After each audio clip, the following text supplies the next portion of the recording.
We all make decisions every day. We want to know what the right thing is to do in domains from the financial to the gastronomic to the professional to the romantic. And surely, if somebody could really tell us how to do exactly the right thing at all possible times, that would be a tremendous gift. It turns out that, in fact, the world was given this gift in 1738 by a Dutch polymath named Daniel Bernoulli. And what I want to talk to you about today is what that gift is, and I also want to explain to you why it is that it hasn't made a damn bit of difference. Now, this is Bernoulli's gift. This is a direct quote. And if it looks like Greek to you, it's because, well, it's Greek. But the simple English translation, much less precise, but it captures the gist of what Bernoulli had to say, was this: the expected value of any of our actions, that is, the goodness that we can count on getting, is the product of two simple things: the odds that this action will allow us to gain something, and the value of that gain to us. In a sense, what Bernoulli was saying is if we can estimate and multiply these two things, we will always know precisely how we should behave. Now, this simple equation, even for those of you who don't like equations, is something that you're quite used to. Here's an example. If I were to tell you, let's play a little coin toss game, and I'm going to flip a coin, and if it comes up heads, I'm going to pay you $10, but you have to pay $4 for the privilege of playing with me, most of you would say, sure, I'll take that bet, because you know that the odds of you winning are 1/2. The gain, if you do, is $10. That multiplies to 5, and that's more than I'm charging you to play. So the answer is yes. This is what statisticians technically call a damn fine bet. Now, the idea is simple when we're applying it to coin tosses, but in fact, it's not very simple in everyday life. People are horrible at estimating both of these things, and that's what I want to talk to you about today. There are two kinds of errors people make when trying to decide what the right thing is to do, and those are errors in estimating the odds that they're going to succeed and errors in estimating the value of their own success. Now, let me talk about the first one first.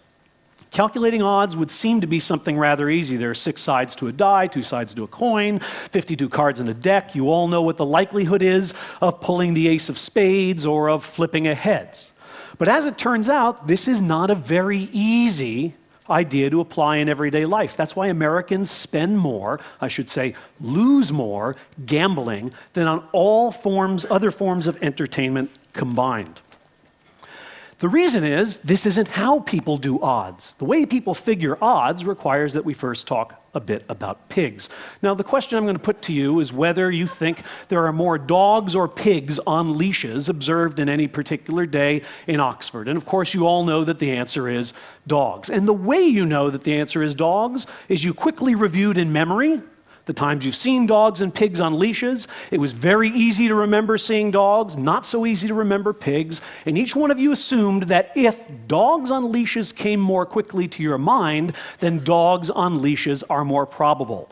That's not a bad rule of thumb, except when it is. So, for example, here's a word puzzle. Are there more 4-letter English words with R in the third place or R in the first place?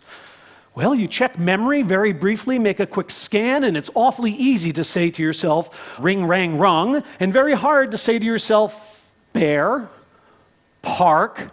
They come more slowly. But in fact, there are many more words in the English language with R in the third than the first place.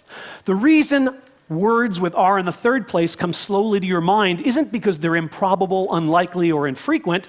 It's because the mind recalls words by their first letter. You kind of shout out the sound, and the word comes. It's like the dictionary. It's hard to look things up by the third letter. So this is an example of how this idea that the quickness with which things come to mind can give you a sense of their probability, how this idea can lead you astray.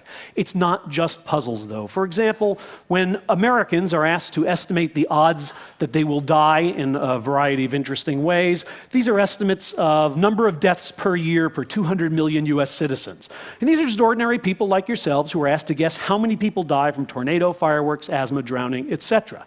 Compare these to the actual numbers. Now you see a very interesting pattern here, which is, first of all, 2 things are vastly overestimated, namely tornadoes and fireworks. 2 things are vastly underestimated, dying by drowning and dying by asthma. Why? When was the last time you picked up a newspaper and the headline was, "Boy dies of asthma"? It's not interesting because it's so common. It's very easy for all of us to bring to mind instances of news stories or newsreels where we've seen tornadoes devastating cities, or some poor schmuck who's blown his hands off with a firework on the 4th of July. Drownings and asthma deaths don't get much coverage. They don't come quickly to mind, and as a result, we vastly underestimate them. Indeed, this is kind of like the Sesame Street game of which thing doesn't belong. And you're right to say it's the swimming pool that doesn't belong, because the swimming pool is the only thing on this slide that's actually very dangerous. The way that more of you are likely to die than the combination of all three of the others you see on this slide. The lottery is an excellent example, of course, an excellent test case of people's ability to compute probabilities. And economists, forgive me for those of you who play the lottery, but economists, at least among themselves, refer to the lottery as a stupidity tax, because the odds of getting any payoff by investing your money in a lottery ticket are approximately equivalent to flushing the money directly down the toilet, which, by the way, doesn't require that you actually go to the store and buy anything. Why in the world would anybody ever play the lottery? Well, there are many answers, but one answer surely is we see a lot of winners, right? When this couple wins the lottery, or Ed McMahon shows up at your door with this big giant check. How the hell do you cash things that size? I don't know. We see this on TV, we read about it in the paper. When was the last time that you saw extensive interviews with everybody who lost? Indeed, if we required that television stations run a 30-second interview with each loser every time they interview a winner, the 100 million losers in the last lottery would require 9.5 years of your undivided attention just to watch them say, "Me, I lost. Me, I lost." Now, if you watch 9.5 years of television, no sleep, no potty breaks, and you saw loss after loss after loss, and then at the end there's 30 seconds of, "and I won," the likelihood that you would play the lottery is very small. Look, I can prove this to you. Here's a little lottery. There's 10 tickets in this lottery. 9 of them have been sold to these individuals. It costs you $1 to buy the ticket, and if you win, you get $20. Is this a good bet? Well, Bernoulli tells us it is. The expected value of this lottery is $2. This is a lottery in which you should invest your money. And most people say, "Okay, I'll play." Now, a slightly different version of this lottery. Imagine that the 9 tickets are all owned by one fat guy named Leroy. Leroy has 9 tickets, there's 1 left, do you want it?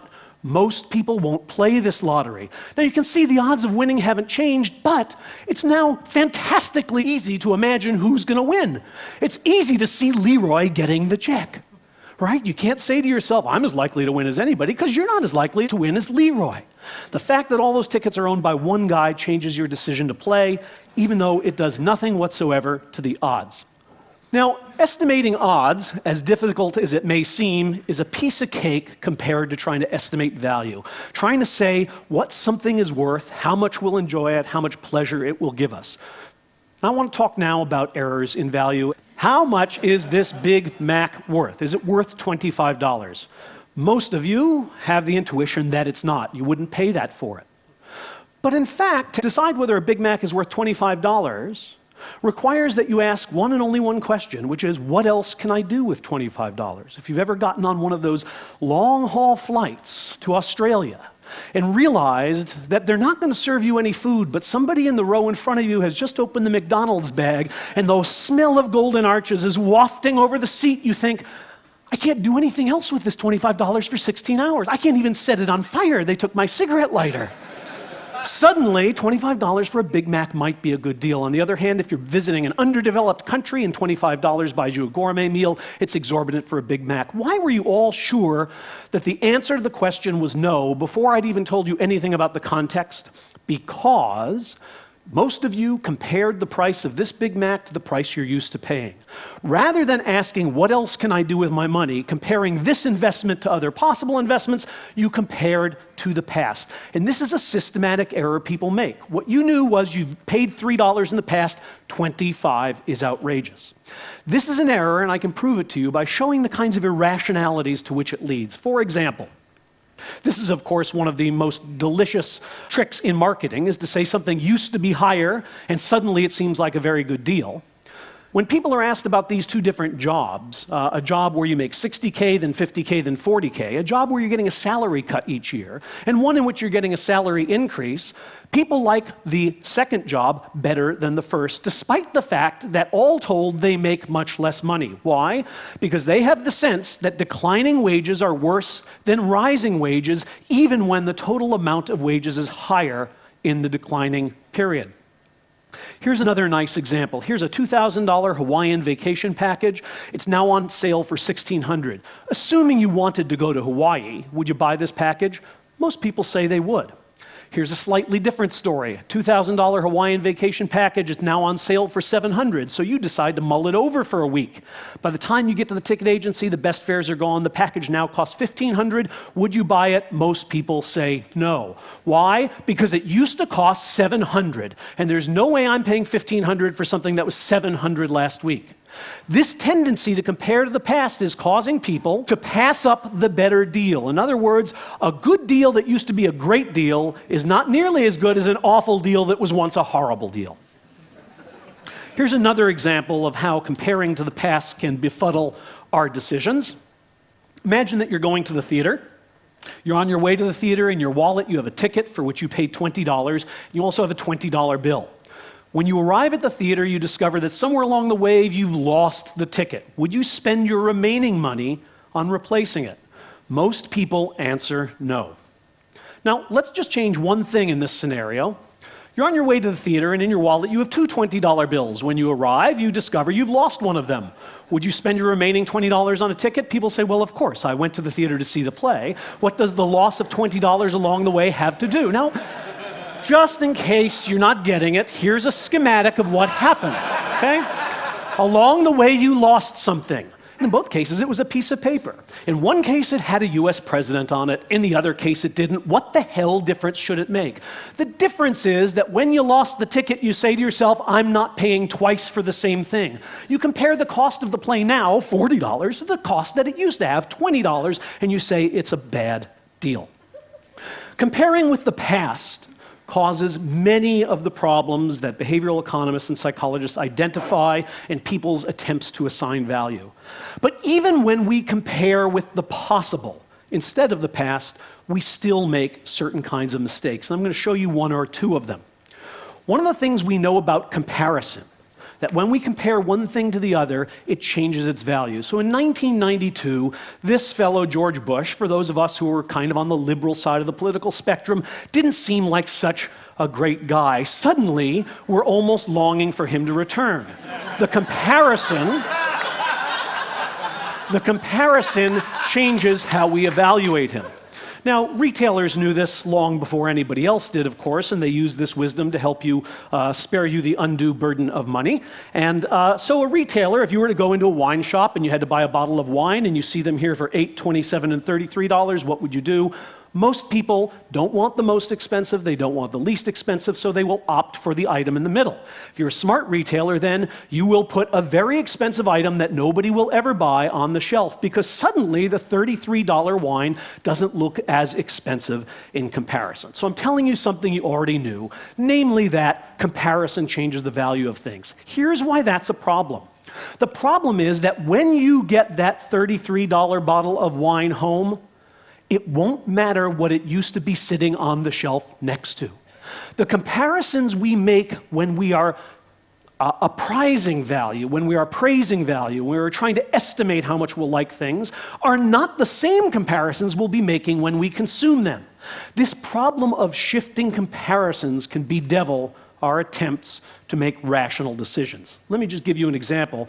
I have to show you something from my own lab, so let me sneak this in. These are subjects coming to an experiment to be asked the simplest of all questions. How much will you enjoy eating potato chips 1 minute from now? They're sitting in a room with potato chips in front of them. For some of the subjects, sitting in the far corner of a room is a box of Godiva chocolates, and for others is a can of Spam.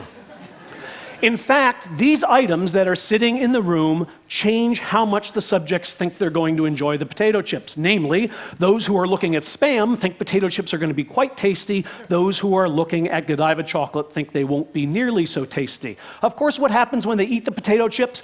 Well, look, you didn't need a psychologist to tell you that when you have a mouthful of greasy, salty, crispy, delicious snacks, what's sitting in the corner of the room makes not a damn bit of difference to your gustatory experience. Nonetheless, their predictions are perverted by a comparison that then does not carry through and change their experience.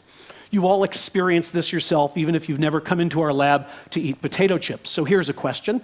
You want to buy a car stereo. The dealer near your house sells this particular stereo for $200, but if you drive across town, you can get it for $100. So would you drive to get 50% off, saving $100? Most people say they would. They can't imagine buying it for twice the price when with one trip across town they can get it for half off.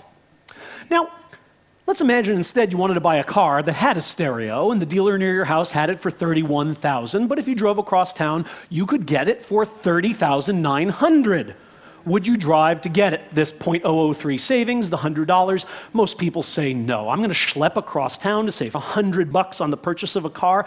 This kind of thinking drives economists crazy, and it should. Because this $100 that you save, hello, doesn't know where it came from. It doesn't know what you saved it on.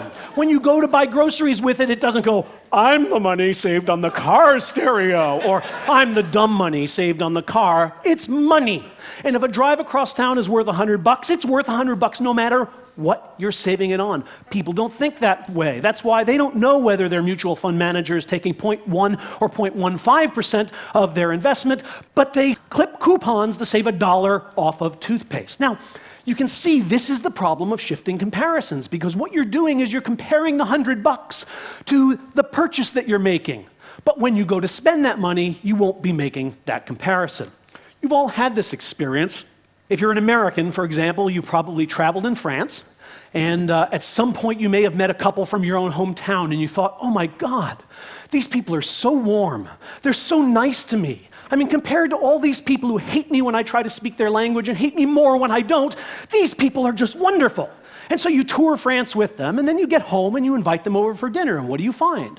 Compared to your regular friends, they are boring and dull, right? Because in this new context, the comparison is very, very different. In fact, you find yourself disliking them enough almost to qualify for French citizenship. Now, you have exactly the same problem when you shop for a stereo. You go to the stereo store, you see two sets of speakers, these big boxy monoliths, and these little sleek speakers, and you play them and you go, you know, I do hear a difference. The big ones sound a little better. And so you buy them and you bring them home and you entirely violate the decor of your house.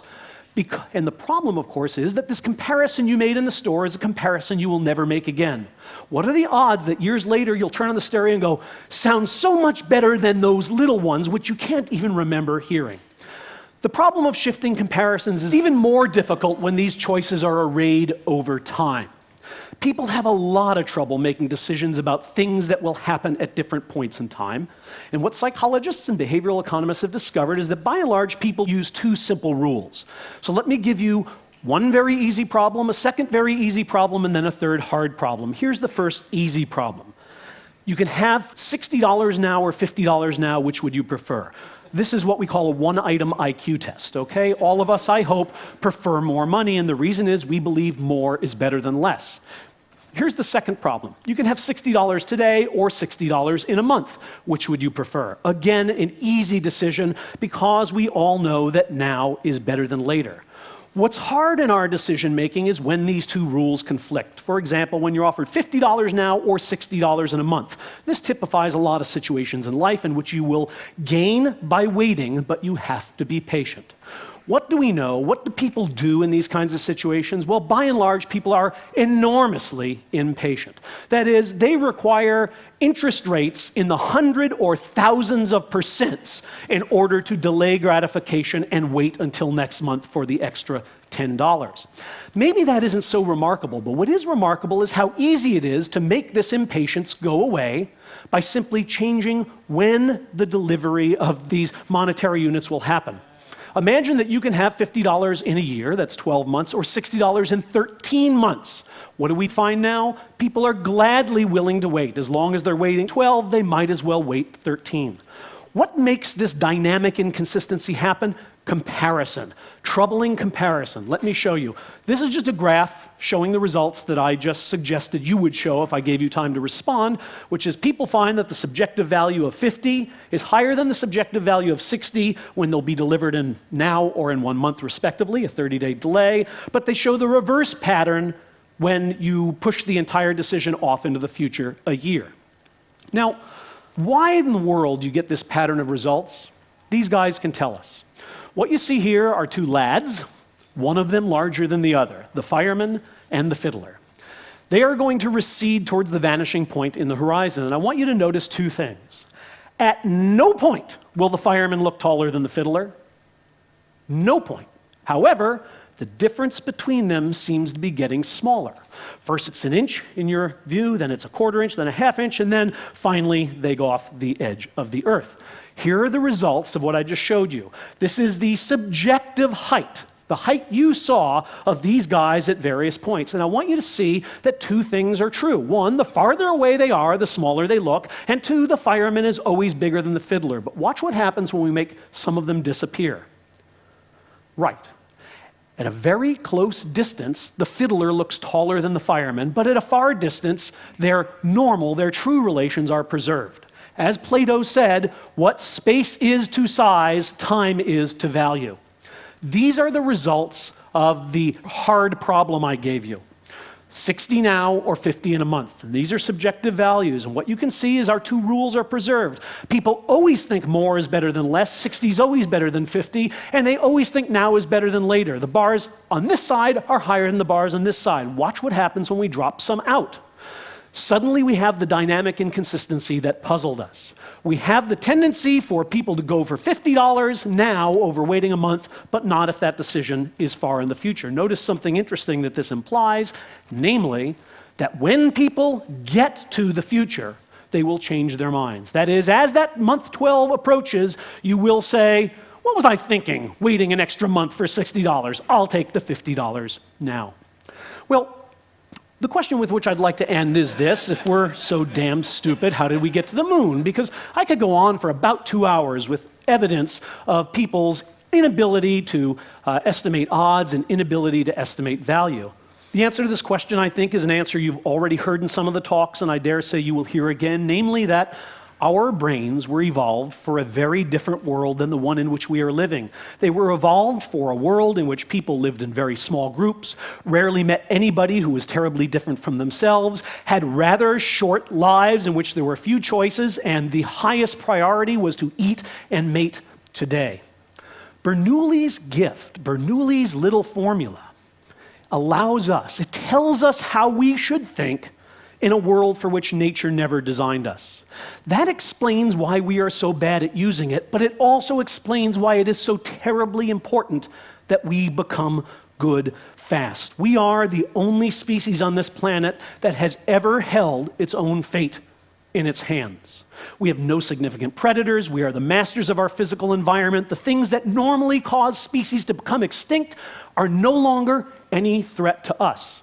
The only thing that can destroy us and doom us are our own decisions. If we're not here in 10,000 years, it's going to be because we could not take advantage of the gift given to us by a young Dutch fellow in 1738, because we underestimated the odds of our future pains and overestimated the value of our present pleasures. Thank you.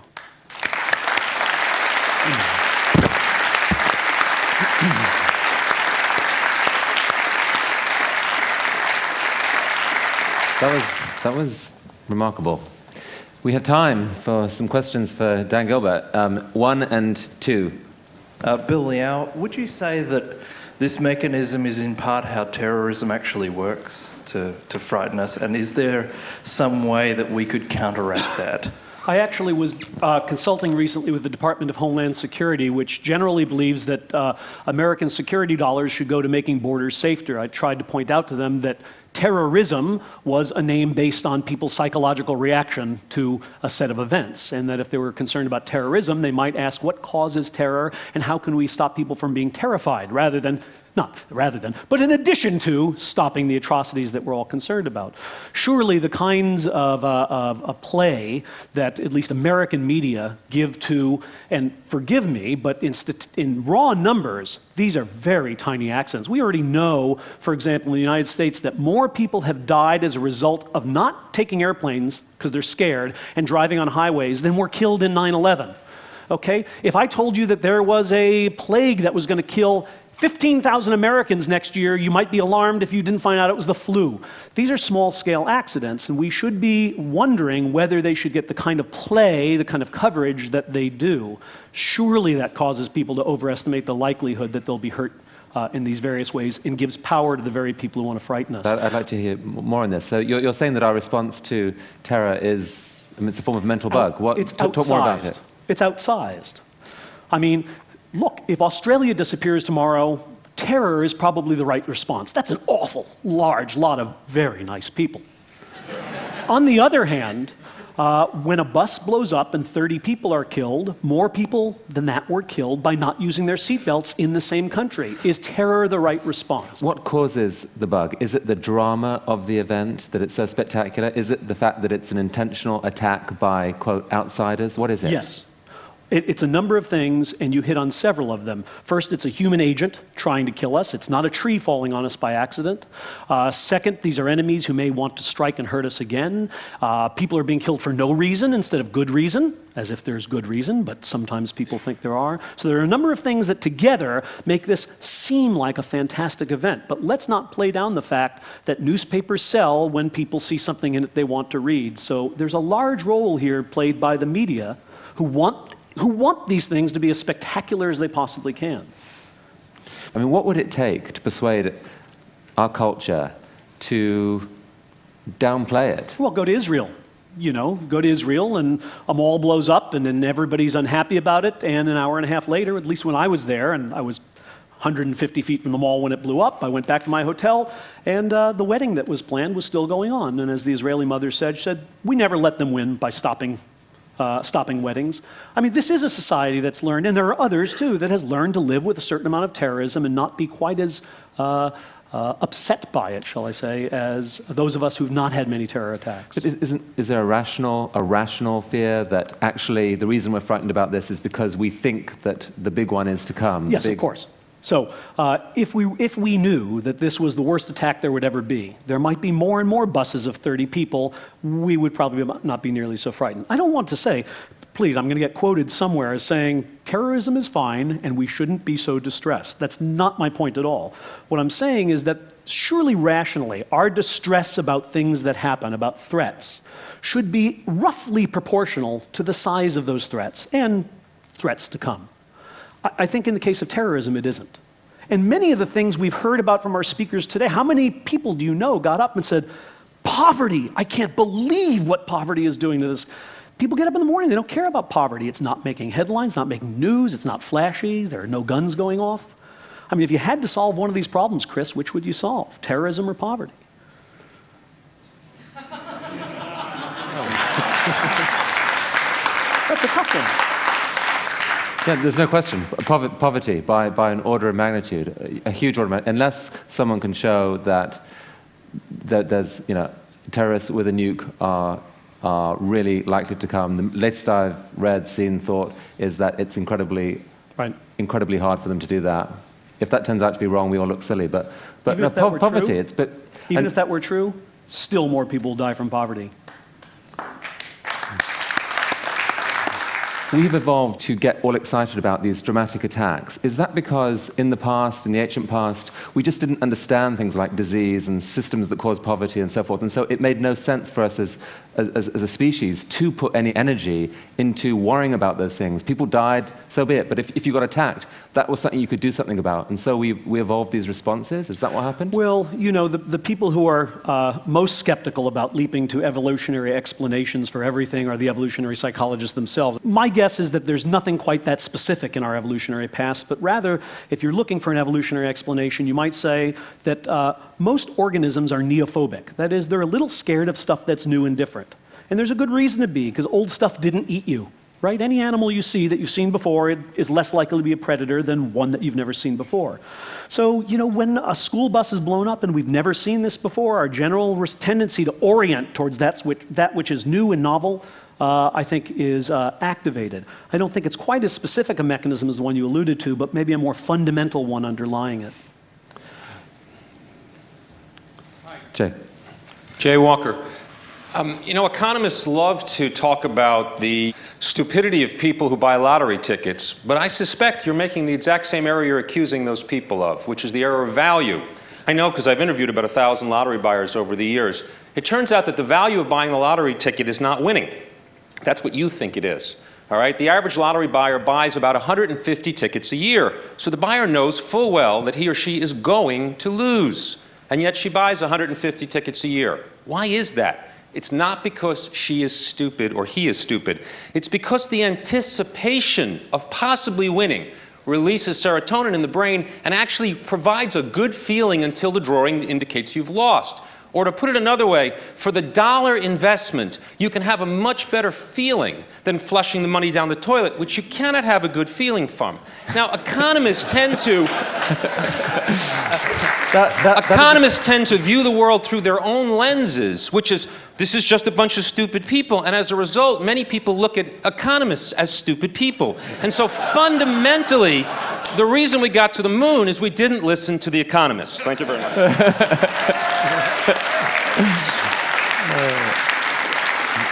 Well, it's a great point. It remains to be seen whether the joy of anticipation is exactly equaled by the amount of disappointment after the lottery. Because remember, people who didn't buy tickets don't feel awful the next day either, even though they don't feel great during the drawing. I would disagree that people know they're not going to win. I think they think it's unlikely, but it could happen, which is why they prefer that to the flushing. But certainly I see your point, that there can be some utility to buying a lottery ticket other than winning. Now, I think there's many good reasons not to listen to economists. That isn't one of them for me, but there's many others. Last question. My name's Albert Gray from Cambridge. I work on the thing that kills more people than anything else kills. I work on aging, and I'm interested in doing something about it, as we'll all hear tomorrow. I very much resonate with what you're saying, because it seems to me that the problem with getting people interested in doing anything about aging is that by the time aging is about to kill you, it looks like cancer or heart disease or whatever. Do you have any advice? For you or for them? In persuading them. For you in persuading them. Well, it's notoriously difficult to get people to be farsighted. But one thing that psychologists have tried that seems to work is to get people to imagine the future more vividly. One of the problems with making decisions about the far future and the near future is that we imagine the near future much more vividly than the far future. To the extent that you can equalize the amount of detail that people put into their mental representations of near and far future, people begin to make decisions about the two in the same way. So would you like to have an extra $100,000 when you're 65 is a question that's very different than imagine who you'll be when you're 65. Where will you be living? What will you look like? How much hair will you have? Who will you be living with? Once we have all the details of that imaginary scenario, suddenly we feel like it might be important to save so that that guy has a little retirement money. But these are tricks around the margins. I think in general you're battling a very fundamental human tendency, which is to say, I'm here today, and so now is more important than later. Dan, thank you. Members of the audience, that was a fantastic session. Thank you.